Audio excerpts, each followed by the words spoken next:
السلام عليكم. النهاردة ان شاء الله هنعمل بسكوت العيد. كل سنة وحضراتكم بألف خير. اول حاجة هجيب المضرب وهجمع بقى المكونات. معايا هنا 300 جرام سمنة، وسمنة يا جماعة مش زبدة. لو عندك زبدة سيحيها الاول وحوليها لسمنة وبعدين اشتغلي بيها، لان الزبدة بيبقى فيها شرش ولبن لازم نتخلص منهم، يعني عشان نواعم العيد ما تبقاش معانا ناشفة. والسمنة تكون ماسكة نفسها، لا هي سايلة ولا هي متلجة.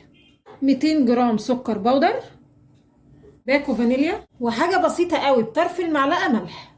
هضرب بقى بالمضرب المكونات دي كويس قوي لحد ما يجي ليا كده قوام زي الكريمي. طبعا انا هقفل الفيديو عشان صوت المضرب. ضربت فيه لحد ما جه معانا القوام الكريمي ده.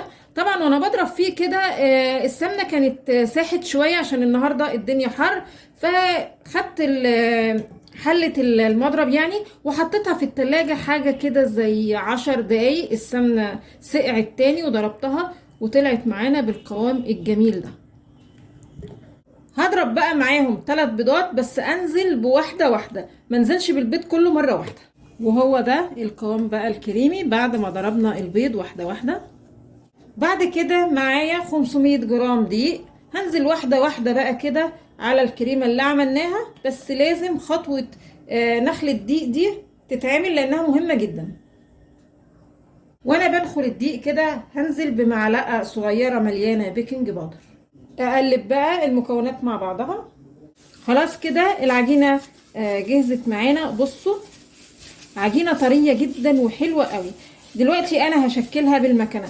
طبعا الدقيق بنزل بيه واحده واحده، يعني انا ما نزلتش بال 500 جرام مره واحده واحده، لان ممكن ما تحتاجيش كميه الدقيق كلها، علشان بقى ما نبوظش الدقيق كله، علشان لو حاجه جت غلط ولا حاجه لا قدر الله. نشكل كده بسكوته ونحطها في الفرن او الميكروويف ونشوفها الاول ايه ظروفها، يعني هتطلع معانا كويسه ولا هتسيح يبقى محتاجه دقيق، ولا هتبقى ناشفه محتاجه سمنه. هشكل بقى انا العجين بالمكنه. خلاص شكلت البسكوت. هدخل الصينيه على فرن يكون سخن، ولازم يكون سخن عشان ما ياخدش معانا وقت في التسويه، عشان ما ينشفش في الفرن. فرن يكون سخن على درجه حراره 180. هشغل الفرن من فوق وهشغل برضو الشوايه.